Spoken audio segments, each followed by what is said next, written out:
Lourdes Chica, pagkatapos ng 6 na taon na pananahimik, opisyal nang nagsalita ang matining idol na si Donnie Pangilinan sa mga babae na nalink sa kanya, nililink ng mga katkatera at sausawer at mga bashers noon pa man sa kanya.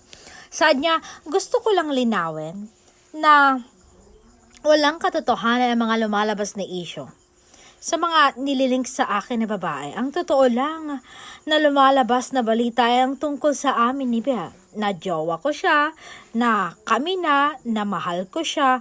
Yun po ay totoo. And lilinawin ko po na ang naging babae ko lang sa buhay ko, 28 years, ay si Belle lamang.